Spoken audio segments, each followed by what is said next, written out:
دعا چاند کو 2 ٹکڑوں میں تقسیم کر کے اپنی جگہ سے سرکا سکتی ہیں۔ تمہیں لگتا ہے کہ وہ تمہارا مقدر نہیں بدل سکتی، جو حضرت موسیٰ علیہ السلام کے لیے سمندر کو 2 حصوں میں تقسیم کر سکتی ہے۔ تمہیں لگتا ہے کہ وہ تمہارے لیے ناممکن ہے، ممکن کے وسیلے پیدا کر سکتی ہیں جو دعا سلگتی ہوئی آگ کو ٹھنڈا کر سکتی ہے۔ اس تڑپتے ہوئے دل کو قرار نہیں دلا سکتی۔ تمہاری دعائیں وہ سب کچھ کر سکتی ہیں جو تمہارا مقدر نہیں کر سکتا، اور دعاؤں سے تو رب بھی مل جاتا ہے۔ تو پھر یہ چاہت کیا چیز ہے؟ بس تمہیں یہ یقین رکھنا ہے کہ جو اس سے مانگ لیا جائے وہ مل کر رہتا ہے، پھر وہ تمہیں وہاں سے دے گا۔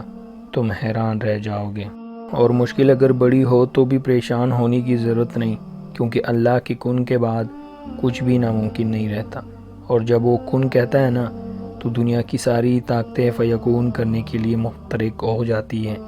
دعاؤں کا کوئی رنگ نہیں ہوتا، لیکن جب یہ رنگ لاتی ہے نا تو زندگی میں رنگ بھر جاتے ہیں۔ حسبنا اللہ و نعم الوکیل، ہمیں اللہ ہی کافی ہیں اور وہ بہترین کارساز ہیں۔